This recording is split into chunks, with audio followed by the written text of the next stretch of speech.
The champagne was still cold in the bucket when I opened that door. I remember that detail with a clarity that almost embarrasses me, given everything else that happened in the next 10 seconds. The ice hadn't even melted yet. The room service cart was still sitting by the window with 2 untouched glasses and a bottle of Dom Perignon that my new husband had ordered specifically for this moment, for us, for tonight, for the beginning of our marriage. I had been gone 15 minutes, maybe 20.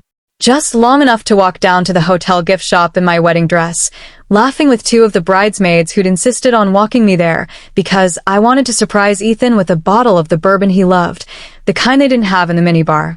I came back up to the honeymoon suite at the Charleston Grand with a paper bag in one hand and my heels in the other, because 4 hours of dancing had destroyed my feet, and I slid the key card into the door with the specific giddy exhaustion of a woman who has just married the love of her life. And then I opened the door, and I saw my husband, Ethan, with his hand in my sister's hair. I saw my sister, Lauren, with her mouth on his. I saw the 2 of them pressed against the wall beside the bed where I was supposed to spend my wedding night, for hours after I had stood in front of 200 people and promised this man forever. I did not scream. I want to tell you that first, because everyone assumes I screamed. I did not scream. I stood in that doorway with my shoes in one hand and a bottle of bourbon in a paper bag in the other, and for exactly 3 seconds, the entire world simply stopped. Then Lauren made a sound, a gasp, sharp and high, and shoved Ethan back, so hard he stumbled into the nightstand and knocked over the lamp. And the world started again. But it was a different world than the one I had walked out of 15 minutes earlier. I understood that immediately, standing there, watching my husband straighten his shirt with shaking hands and my sister press her fingers against her swollen mouth like she could somehow undo what I had just seen. I am going to tell you everything that happened next. But first, you need to understand how we got to that door. My name is Claire Bennett. I am 33 years old. I am a senior architect at a firm in Charleston, South Carolina, and I've spent my entire career designing things that are meant to last, buildings with strong foundations, structures that can withstand decades of weather and use and time. I did not realize, until the night of my own wedding, how poorly I had assessed the foundation of the marriage I was building my life on.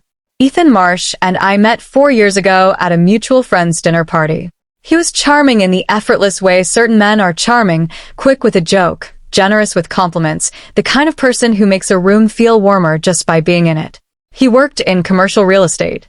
He had a steady job, a good sense of humor, and an ability to remember small details about people that made them feel important. I fell for him slowly, and then completely. We dated for 2 years before he proposed at the restaurant where we'd had our first date, on a Tuesday evening in October, with a ring he had clearly saved for months to afford. I said yes, without a second of hesitation.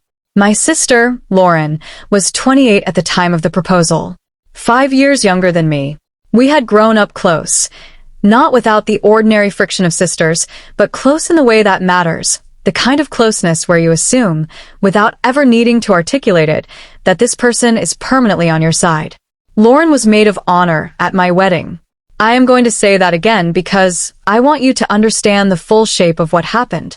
My sister stood beside me at the altar in a pale blue dress I had picked out for her, holding my bouquet while I exchanged vows with the man she had apparently already decided, by then, that she wanted for herself. Looking back now, I can see things I missed. That is always how it works, I think. You only see the pattern once you already know what it spells. Lauren had been spending more time around Ethan and me over the past year. Sunday dinners that used to be just the 2 of us as sisters had quietly expanded to include Ethan, then become the default, then become the only configuration. I had thought it was sweet. I had thought my sister and my fiancé were becoming close the way family members are supposed to become close. There were small things, looks exchanged across a table that I caught and dismissed as nothing. A joke between them that I didn't quite understand and laughed at anyway because I assumed I'd just missed the context. A night, about 6 months before the wedding, when Lauren had stayed unusually late at our apartment after I'd gone to bed early with a migraine, and I had woken up to find her car still in the driveway at 1 a.m. I never asked about that night. I told myself she'd probably fallen asleep on the couch watching television. It did not occur to me, even for a second, to consider the alternative. I trusted my sister completely. That is the simplest way to say it. I did not monitor her because monitoring implies suspicion, and I had no suspicion. She was my sister. She had been my person since I was 5 years old, and she was born, and my parents put this small, furious, red-faced creature in my arms and told me she was mine to look after. I looked after her my whole life. She was looking after herself, it turned out, at my expense. The wedding day itself was, by every measure I could perceive at the time, perfect. We got married at a venue overlooking the Charleston Harbor, the late afternoon light turning everything gold the way it does in autumn in the Low Country. 200 guests, a string quartet during the ceremony, and a full band for the reception. My father walked me down the aisle and cried, which surprised both of us, because he is not a man who cries easily. Lauren stood at the altar in her pale blue dress, holding my flowers, smiling the entire ceremony. I remember looking at her at one point during the vows, and she met my eyes and smiled even wider, and I remember thinking, clearly, distinctly, the way you remember thoughts that later become unbearably ironic, I am so lucky to have a sister like this standing beside me. The reception was a blur of dancing and toasts and the specific exhausted euphoria of having successfully executed the largest event of your life. Ethan and I had our first dance. My father gave a toast that made the entire room cry.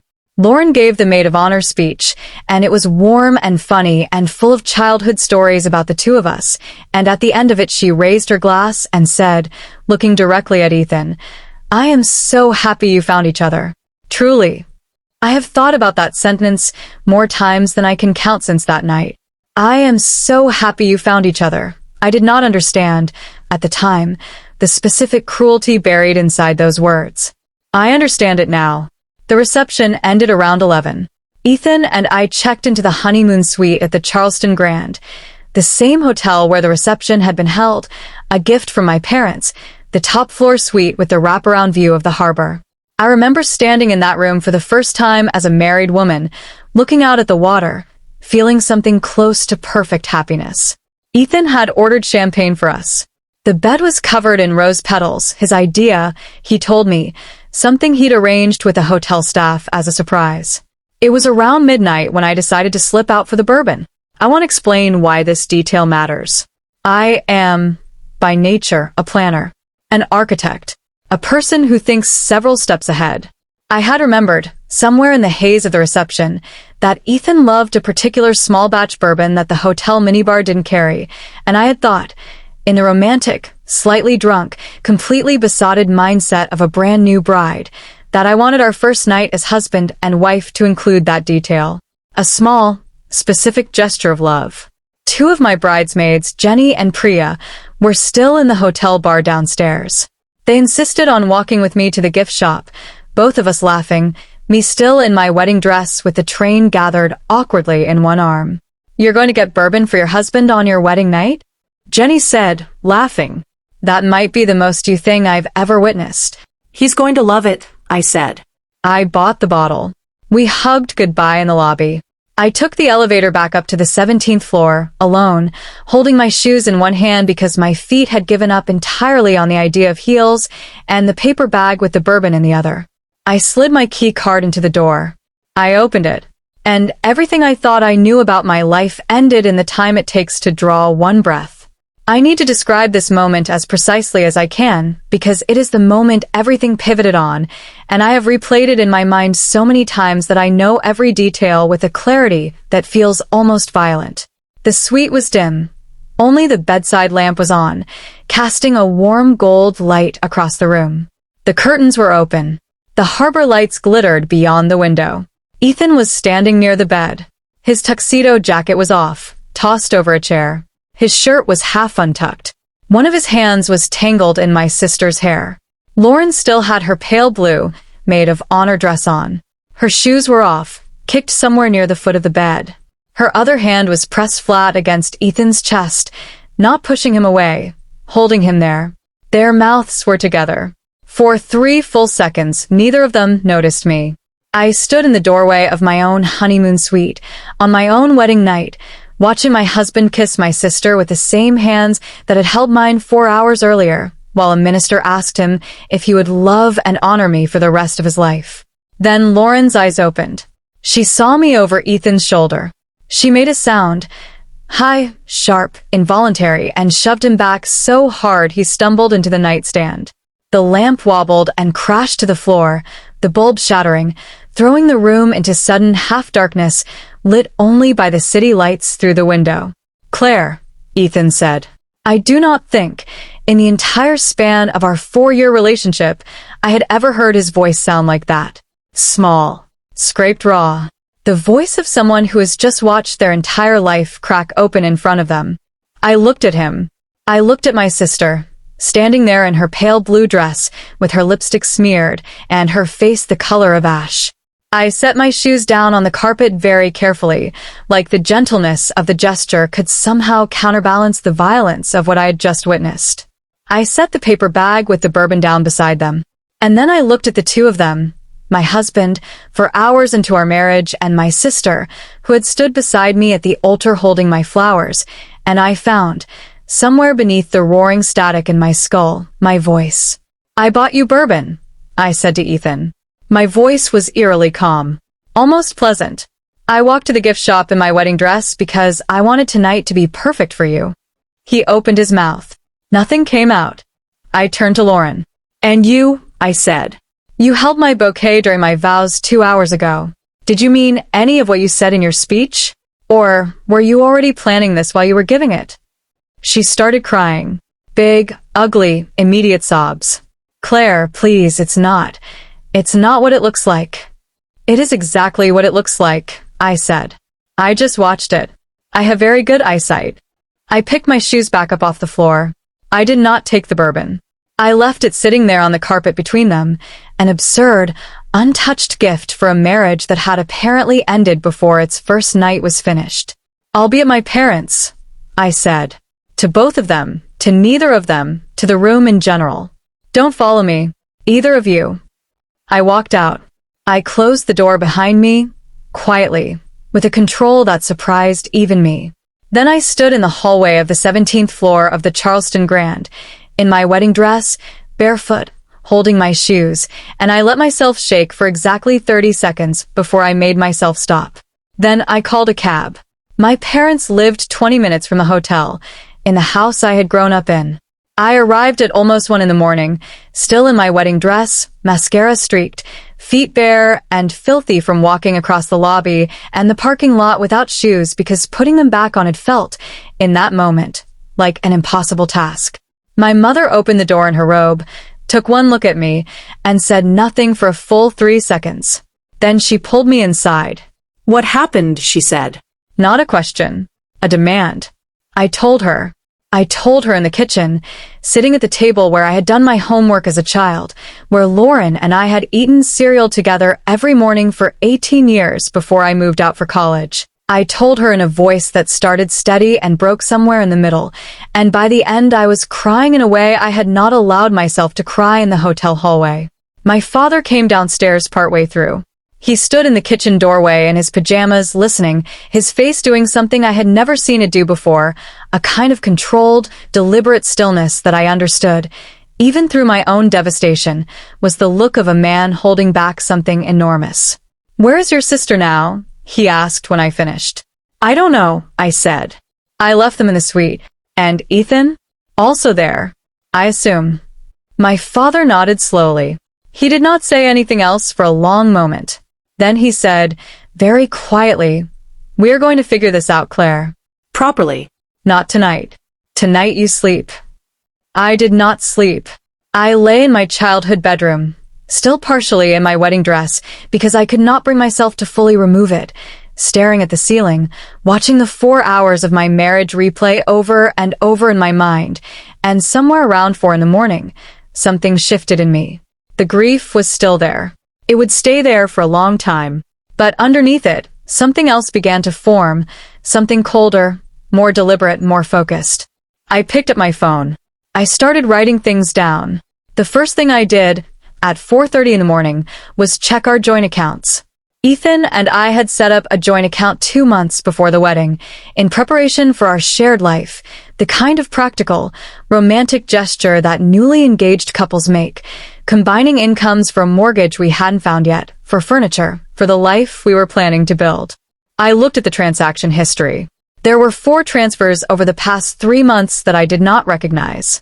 Small amounts individually, 300 here, 400 there, but consistent and all going to an account I didn't recognize. I looked closer.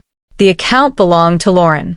I sat very still in my childhood bedroom at 4:30 in the morning, looking at 4 transfers totaling almost $1,800 that my own sister had taken from a joint account I shared with my husband in the months leading up to my wedding.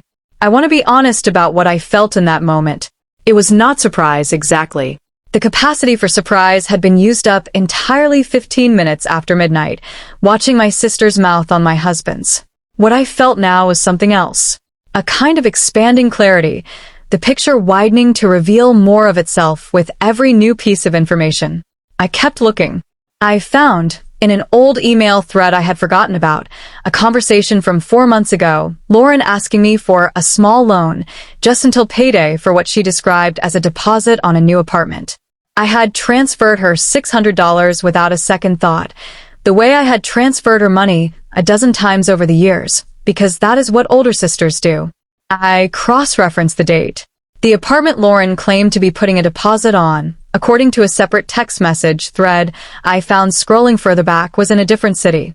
A city 3 hours away. A city where I would later learn Ethan had a work conference scheduled for that exact month. I sat with my phone in my hands, the gray light of early morning starting to come through the curtains, and I understood, with the specific, sick clarity of someone assembling a puzzle they never wanted to see completed, that this had not been a single mistake on a single wedding night. This had been planned. My sister had been planning for months to take money from my own joint account under false pretenses in order to fund something with my husband that had clearly been going on for far longer than one drunken wedding night kiss. I put my phone down. I lay back against my childhood pillow, and I began very carefully to plan. I did not sleep that night. By 6 in the morning, I had a legal pad from my father's office downstairs, and I was writing everything down. Every transfer, every date, every inconsistency I could remember from the past year that I had previously dismissed as nothing.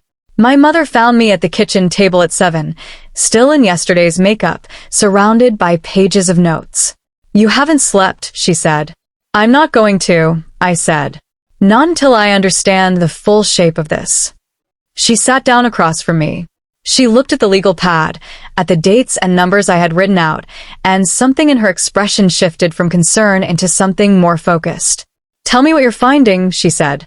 I told her about the transfers, about the apartment that wasn't an apartment, about the conference Ethan had attended in a city 3 hours away during the exact window Lauren claimed to be moving.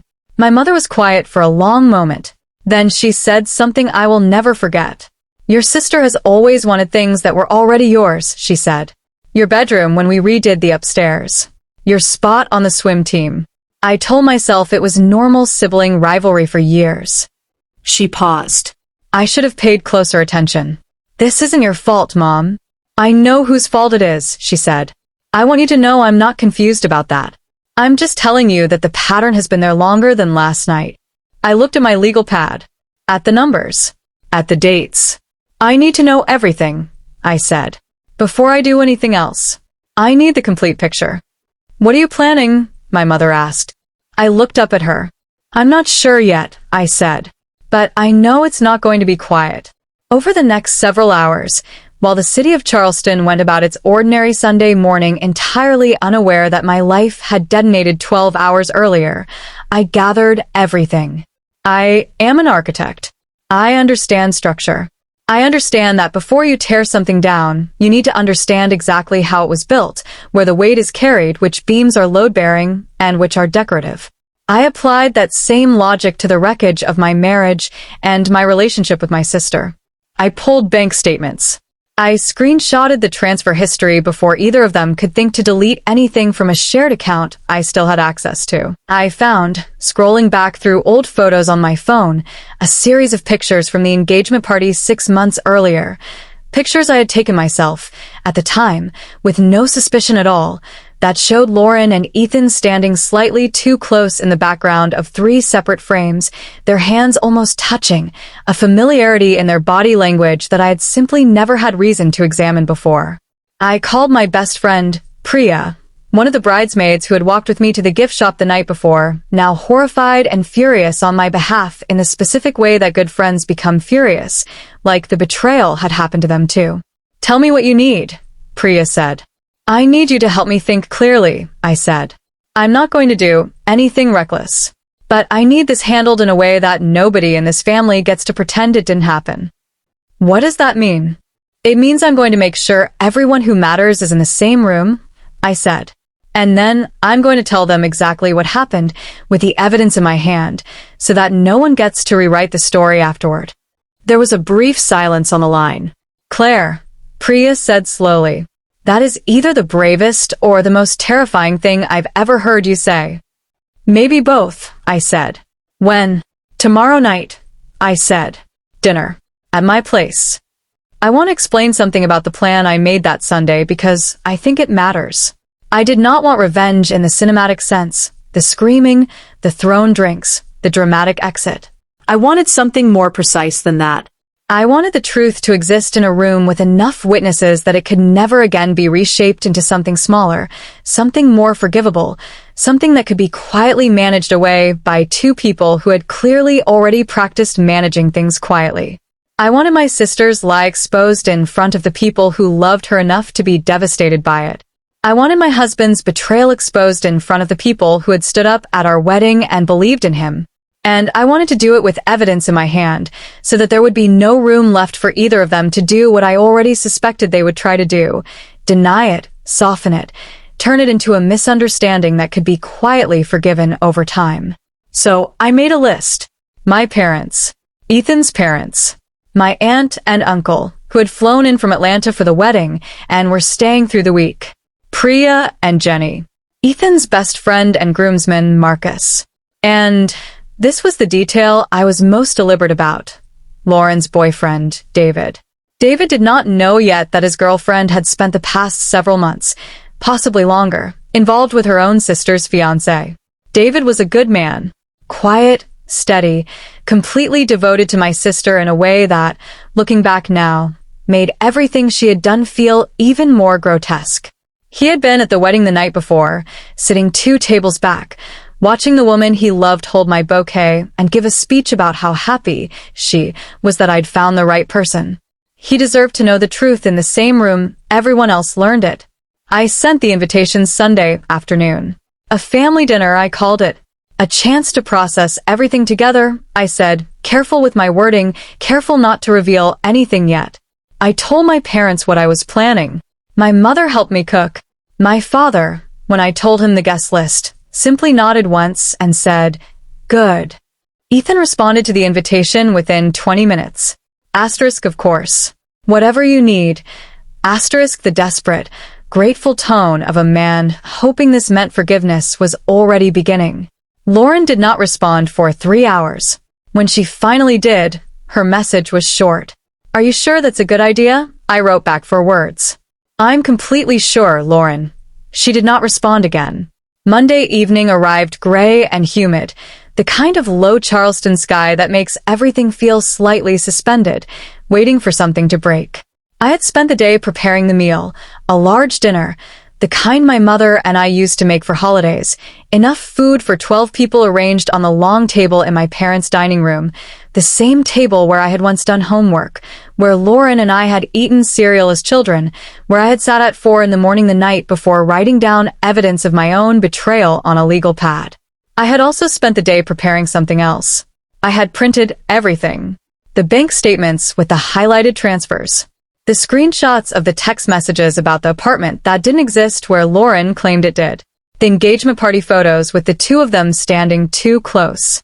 I had organized it all into a single folder, and I had placed that folder closed on the side table near my chair at the head of the dinner table. Guests began arriving around 6:30. Ethan's parents first, warm, kind people who hugged me tightly and told me how beautiful the wedding had been, completely unaware of what their son had done 4 hours after it ended. My aunt and uncle next, full of cheerful wedding talk. Priya and Jenny, who knew everything and held my gaze with a steady, supportive intensity every time they caught my eye.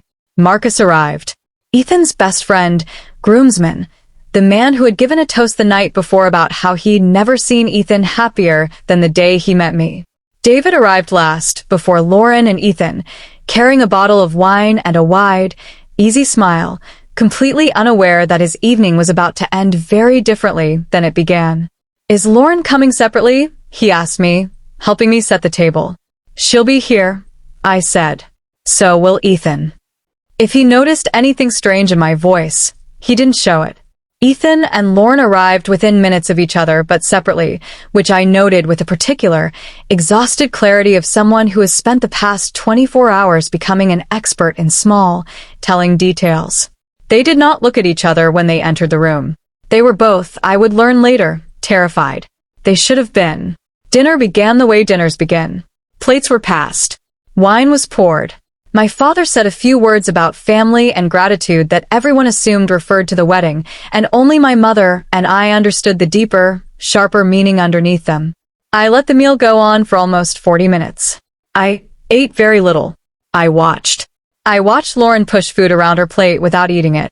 I watched Ethan's hand shake slightly when he reached for his wine glass. I watched David, completely at ease, telling a story about a fishing trip, having no idea that the woman beside him had been carrying a secret for months that was about to detonate his entire life along with mine. Around 8 o'clock, as the second course was being cleared, I stood up. I picked up my wine glass. The room quieted, the way rooms do when someone stands with a glass in their hand at a family dinner, the assumption, automatically, that a toast is coming. Ethan's mother smiled at me warmly, ready for something sentimental about the wedding. "I want to thank everyone for being here tonight," I said. My voice was steady. I had practiced this in my head a dozen times over the past 24 hours, in the shower, in the car, lying awake at 4 in the morning, and now, standing at the head of the table with 12 faces turned toward me. It came out exactly the way I had practiced it. Calm. Clear. Devastating. 24 hours ago, I said, I married the man I thought I was going to spend the rest of my life with. My sister stood beside me at the altar, holding my flowers, and gave a speech about how happy she was for us. I let that sentence sit in the room for a second. I want to tell all of you what happened after the reception ended. Lauren's fork clattered against her plate. "Claire," Ethan said, his voice already cracking. "Don't." I went up to our honeymoon suite at the Charleston Grand. I continued, ignoring him completely, to surprise my new husband with a bottle of bourbon I'd walked to the gift shop to get, still in my wedding dress, 15 minutes after our reception ended. David had gone very still beside me. When I opened the door, I said, I found my husband and my sister kissing beside the bed where I was supposed to spend my wedding night. The silence that followed was the loudest silence I have ever experienced in my life. Ethan's mother's hand flew to her mouth. My aunt gasped audibly. Marcus's face drained of color so fast it was almost frightening to watch. And David turned slowly, very slowly, to look at Lauren, and the expression on his face was something I will never be able to fully describe. Confusion collapsing into horror in real time. "That's not," Lauren started, her voice high and thin. "Claire, you're exaggerating. It was a moment. It was nothing. We'd both had too much to drink. It didn't mean..." "It's not true," Ethan said simultaneously, talking over her, his face white. "Mom, Dad, I swear to you, nothing happened. Claire is upset and she's..." "I have photos," I said quietly. The room stopped again. I reached for the folder on the side table. I opened it. I did not raise my voice. I did not need to. "These are bank transfers from our joint account," I said, sliding the first set of papers down the table so they could be passed hand to hand. $1,800 sent to Lauren's account over the past 3 months that she requested under the pretense of needing help with rent on an apartment. I let that land. An apartment in a city 3 hours from here. The same city, the same week that Ethan had a work conference scheduled. David had gone completely silent.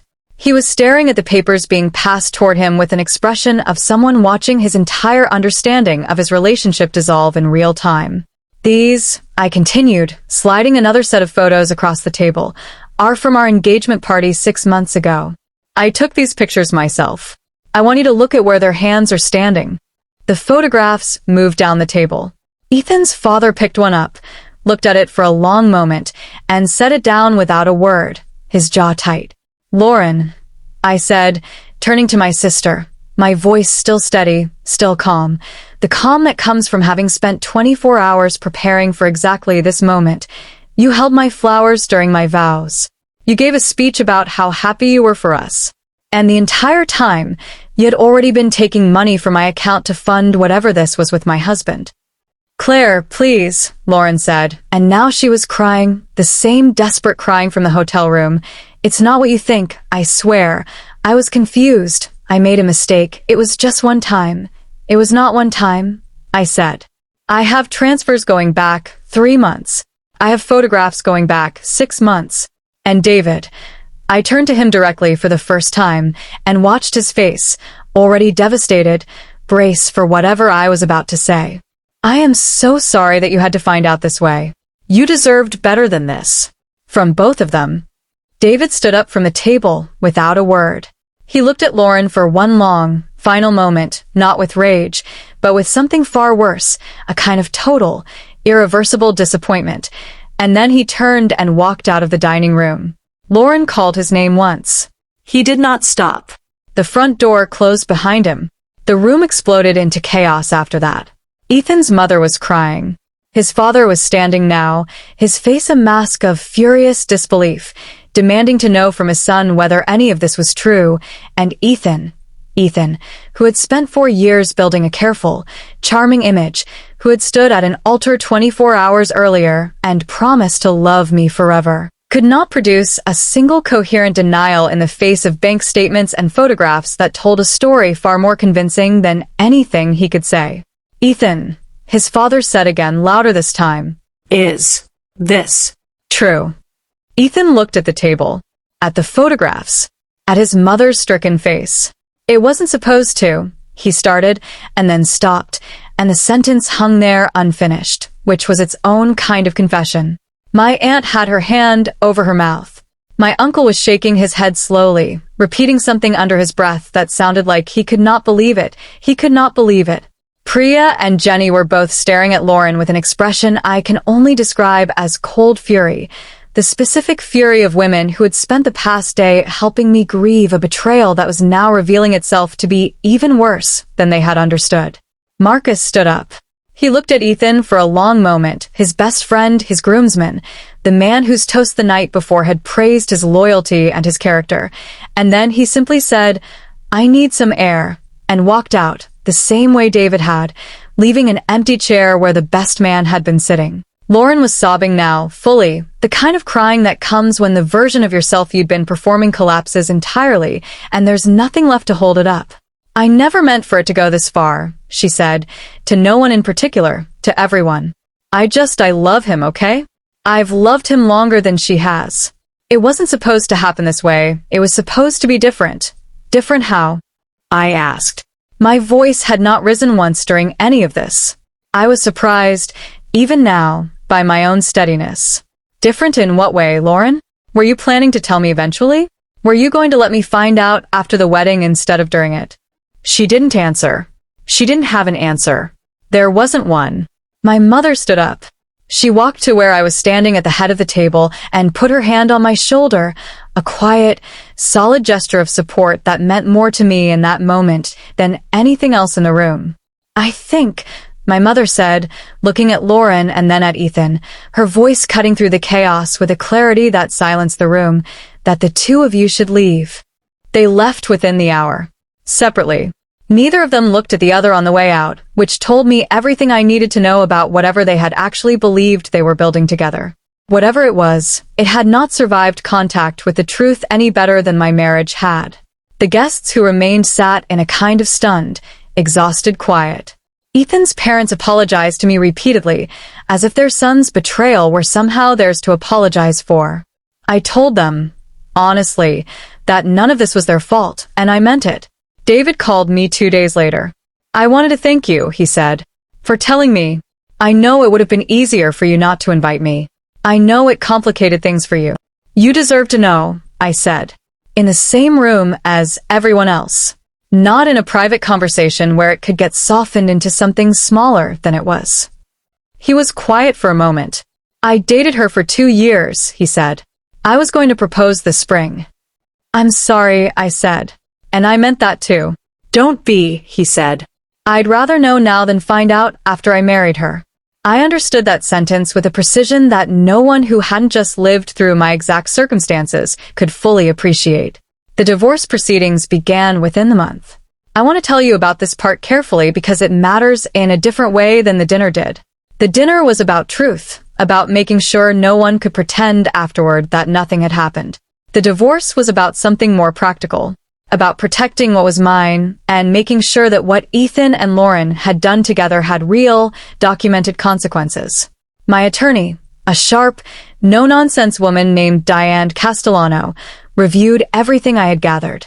The unauthorized transfers from the joint account, she said, looking at the bank statements I had brought her, made by your sister, with what appears to be your husband's knowledge. This isn't just a moral betrayal. It's potentially fraud, depending on how the transfers were authorized. What does that mean for me? I asked. It means we pursue this on 2 fronts, she said. The divorce itself, and given the circumstances, infidelity occurring within hours of the marriage is going to weigh heavily in our favor regarding asset division. And separately, a civil claim against your sister for the unauthorized transfers. I want both, I said. I'm not interested in being quiet about either of these things. Diane looked at me for a long moment. You understand that pursuing the claim against your sister means there's no path back to a relationship with her. Not for a long time. Possibly not ever. I understood that the moment I opened the hotel room door. I said. The financial investigation took several weeks. What it found was worse than I had initially understood. The transfers from the joint account had begun earlier than I had first realized, 5 months before the wedding, not 3. The total amount Lauren had taken, across multiple smaller transactions designed to avoid drawing attention, was closer to $3,100 than the $1,800 I'd originally found. And there was more. Ethan had been making his own transfers, separate from the joint account, into a personal account that I had not previously known existed. Money that should have gone toward the wedding, toward our shared future, had instead been quietly redirected over the same 5-month period. Money that, it became clear during discovery, had funded at least 2 of the trips where he and Lauren had met without my knowledge.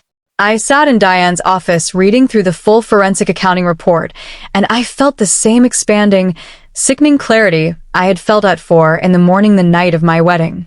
The picture kept widening. There was always more beneath the surface than I had initially understood.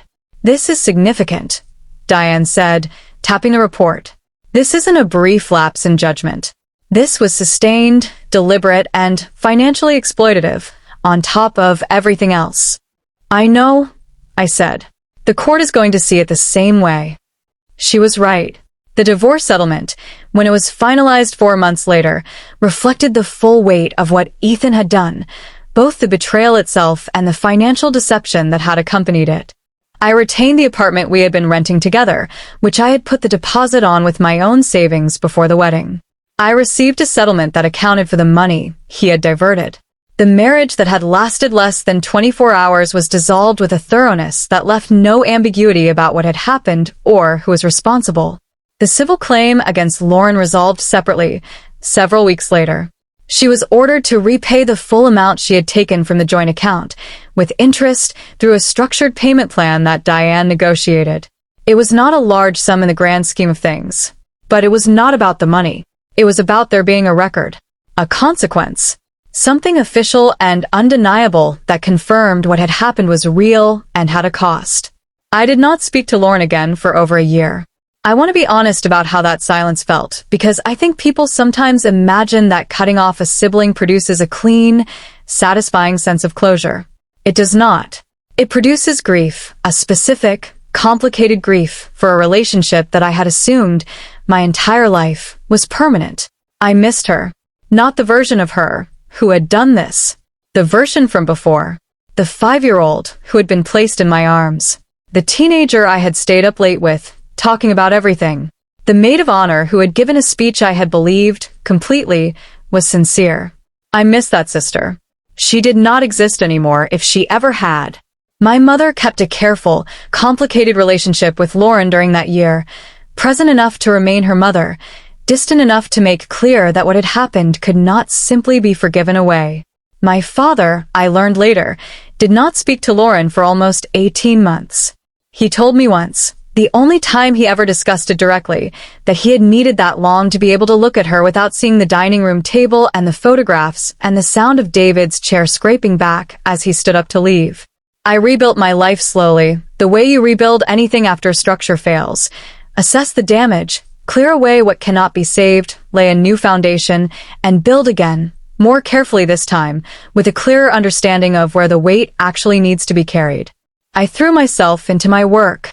I was promoted to principal architect at my firm 8 months after the wedding, leading a major redevelopment project along the Charleston waterfront, a project that, in a detail I find quietly satisfying, involved redesigning a building's foundation that had been improperly constructed decades earlier and had been slowly, invisibly failing ever since.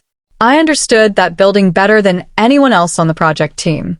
I understood, in a way none of my colleagues could have articulated, exactly what it meant to discover rot in a structure everyone had assumed was solid. I want to tell you about the night, almost 2 years later, when I finally spoke to Lauren again. It was not a reconciliation in the traditional sense. It was not tearful or redemptive. It happened because our grandmother passed away, and our entire extended family gathered for the funeral, and Lauren and I found ourselves standing near each other at the reception afterward, both of us quiet, both of us grieving a woman who had loved us before any of this happened. "I'm not asking you to forgive me," Lauren said. Her voice was careful, smaller than I remembered it. "I just wanted to say that I know what I did. I'm not going to pretend it was anything other than what it was." I looked at her for a long moment. "What happened with Ethan?" I asked. I had heard pieces secondhand through family channels, but I had never asked her directly. "It ended about 6 months after everything," she said. "It turns out 2 people who build a relationship on betraying everyone around them don't actually build a very solid foundation for trusting each other." She looked down. I should have seen that coming. I didn't. I thought about my work, about foundations, about load-bearing structures, and what happens when you build on something rotten and pretend it will hold. "No," I said. "I don't suppose you did." We did not become close again that night, or in the months that followed. What we built instead was something smaller and more careful, occasional contact, a guarded civility, the kind of relationship that exists between 2 people who share a history they cannot erase but no longer share the trust required for anything deeper. It was not what I had once had with my sister. It was what was left. It was I came to understand enough for now. Possibly enough for good. I have stopped expecting it to become something else. I am, today, 3 years past that wedding night. I am still an architect. I still design things meant to last, and I have become, if anything, more careful about understanding exactly what is holding a structure up before I trust it with weight. I am in a relationship now, slow, careful, built deliberately rather than swept into. His name is Daniel. He is a structural engineer, which my friends find endlessly amusing given everything that happened, and he is, by every measure I have learned to actually trust rather than simply assume, exactly who he appears to be.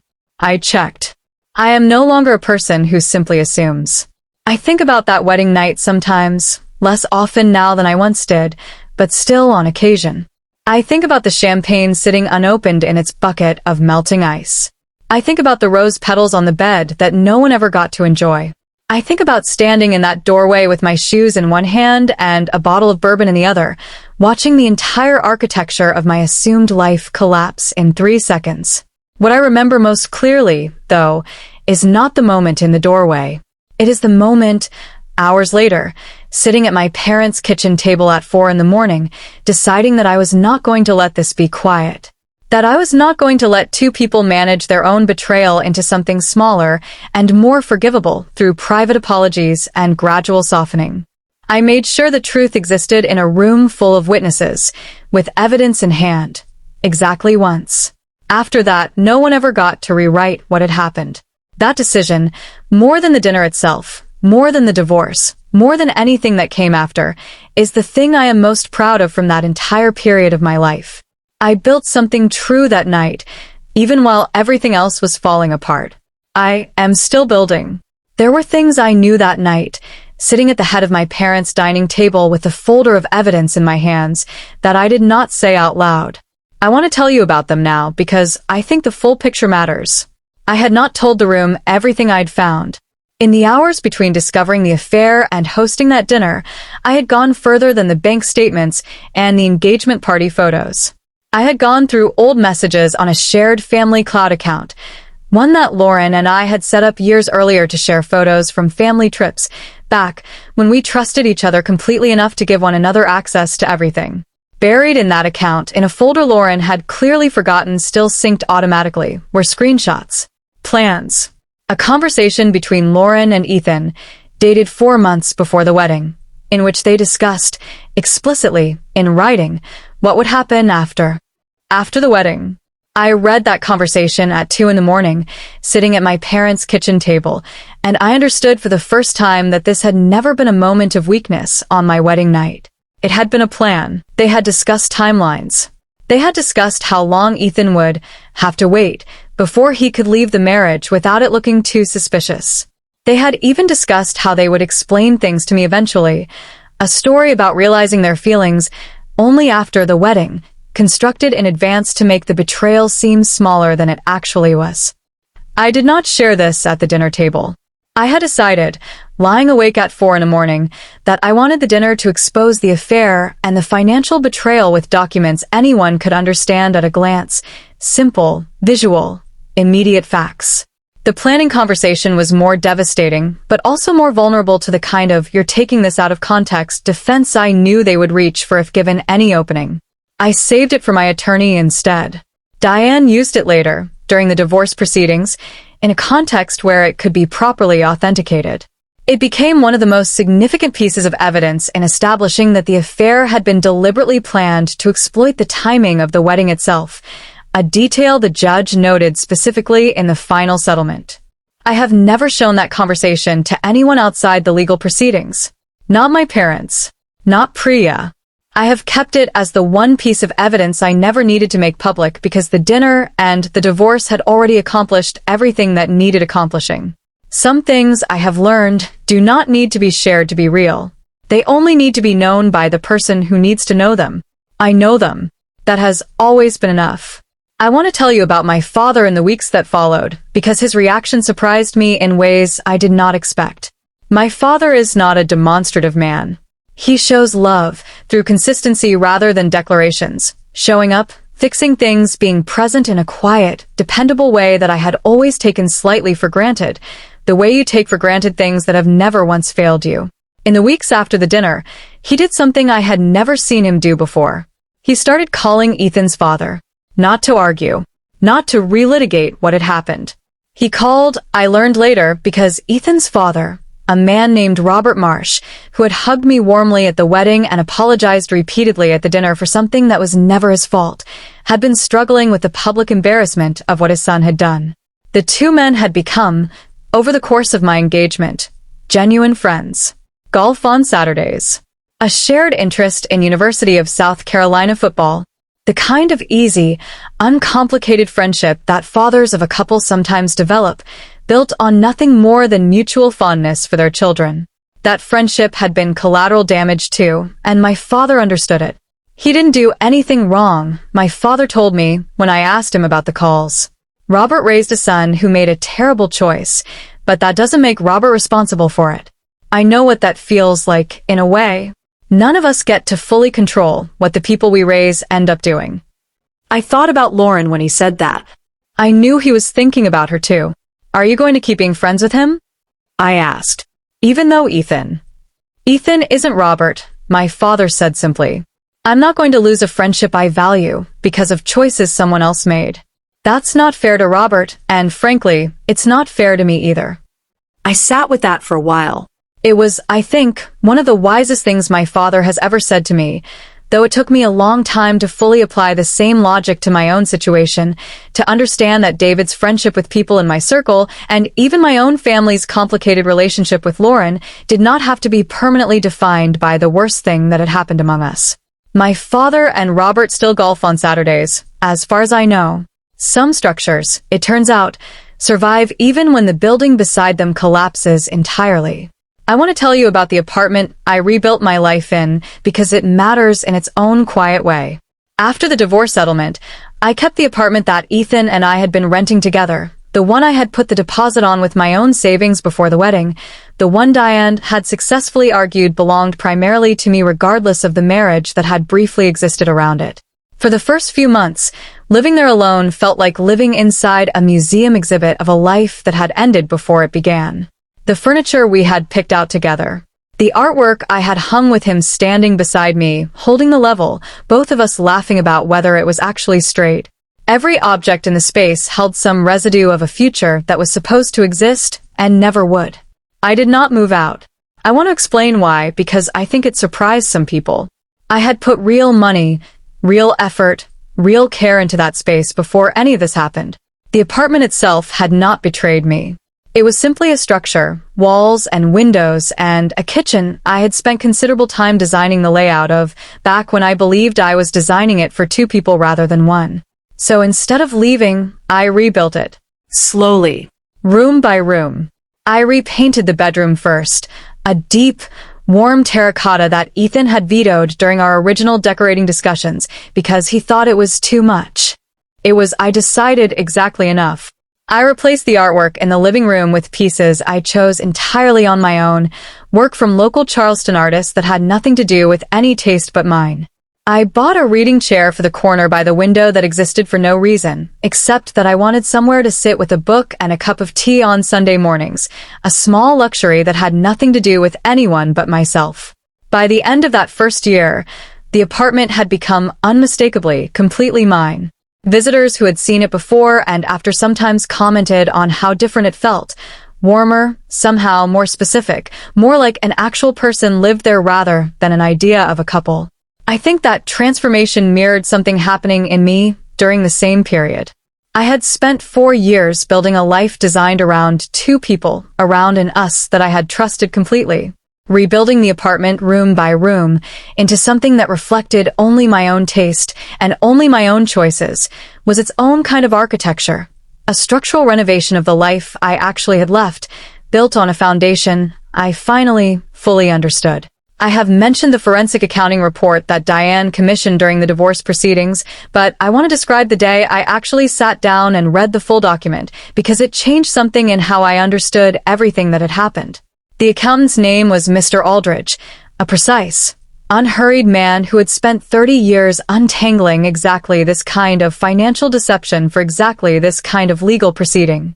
He met with me personally to walk through his findings, which Diane had told me was unusual. Normally, these reports went straight to the attorneys, but he had insisted, saying he believed clients deserved to understand the full picture in their own words, not filtered through legal language. "I want to show you something," he said, sliding a printed timeline across the table. "This is the complete pattern of financial activity over the 8 months prior to your wedding." I looked at it. Dates, amounts, account numbers, all laid out in a careful chronological sequence that made the entire affair visible in a way the individual bank statements never had. "Here," he said, pointing to a date 5 months before the wedding. "This is the first unauthorized transfer from the joint account to your sister. $300. He moved his finger down the timeline. "Here." 6 weeks later, $400. The amounts increased slightly each time, but never enough to trigger an automatic fraud alert from the bank, because they're each individually small and they're coming from an account where transfers between family members wouldn't necessarily look unusual. "They were being careful," I said. "Very careful," Mr. Aldridge agreed. "This is not impulsive behavior. This is the financial signature of two people coordinating a plan over an extended period." He tapped another section of the timeline. "And here, this is the part one specifically wanted you to see." I looked at where he was pointing. A date that meant nothing to me at first glance. "This is 6 days before your wedding," he said. "On this date, your husband transferred $4,200 from a personal account into a new account opened the same day, under his name only. The account is not connected to any of the wedding expenses. It does not appear in any of the vendor payments or final wedding costs." "What was it for?" "I cannot say with certainty," Mr. Aldridge said carefully. "But the timing, combined with everything else in this pattern, strongly suggests he was preparing financial resources for a transition he already anticipated making. 6 days before he stood at the altar with you." I sat very still looking at that date on the timeline. 6 days. He had been preparing an exit 6 days before he promised me forever in front of 200 people. "Thank you for showing me this," I said, when I could speak again. "I show clients these details because I think the legal proceedings sometimes obscure the human reality of what happened," Mr. Aldridge said. "Numbers on a page. But underneath the numbers, there's always a story about exactly when someone decided what they were going to do, and how long they let you believe something different." I have thought about that sentence many times since. How long they let you believe something different. It captures, more precisely than anything else I have encountered, the specific cruelty of what Ethan and Lauren did, not simply the betrayal itself, but the sustained, deliberate performance of normalcy that accompanied it. The Sunday dinners, the engagement party smiles, the maid of honor speech, all of it constructed, carefully, to let me believe something different for as long as possible. I no longer wonder why I didn't see it sooner. Mr. Aldridge's timeline made something clear to me that I had needed to hear from someone outside my own grief. I had not failed to see it because I was careless or foolish. I had not seen it because two people had worked, deliberately and for months, to make sure I wouldn't. That distinction matters. I hold on to it. 3 years later it is autumn again. The Charleston Harbor is doing the thing it does this time of year.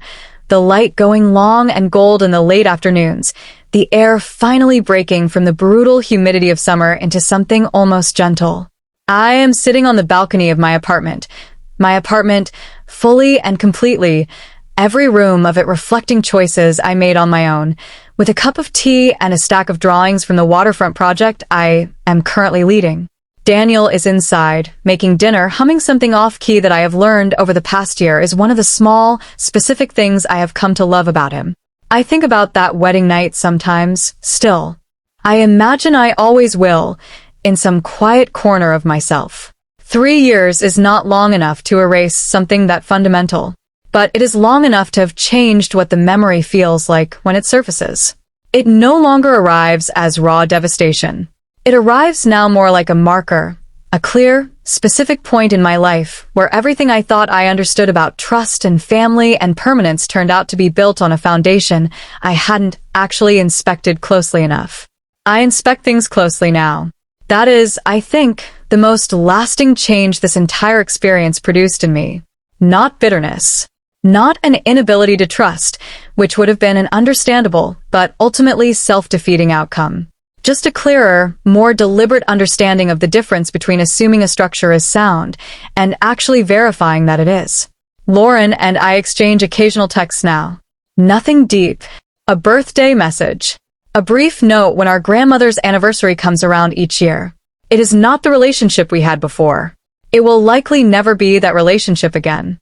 But it is something, and I have come to accept that something is what we have, and that accepting it as enough is its own kind of peace. Ethan, as far as I know, moved to Atlanta about a year after the divorce. I do not think about him often anymore, which surprised me when I first noticed it. There had been a period in the early months when I thought about him constantly, replaying the wedding night, the dinner, the months of deception leading up to both. That replaying has quieted now, the way a loud sound eventually fades into background noise, and then eventually into silence. What I have instead, in the space that grief and rage used to occupy, is this, an apartment that is entirely mine. A career that has only grown stronger since that wedding night, built on the same careful, structural thinking that helped me survive it. A small circle of friends who showed up for me with a precision and loyalty I will never take for granted again. A relationship with my parents that deepened, rather than fractured, under the pressure of everything that happened. And a new relationship, slow and careful and built on actual verified trust rather than convenient assumption, with a man who has given me no reason, in over a year, to ever doubt him. Daniel comes out onto the balcony with 2 plates of pasta and sets one down in front of me. "What are you thinking about?" he asks, settling into the chair beside me.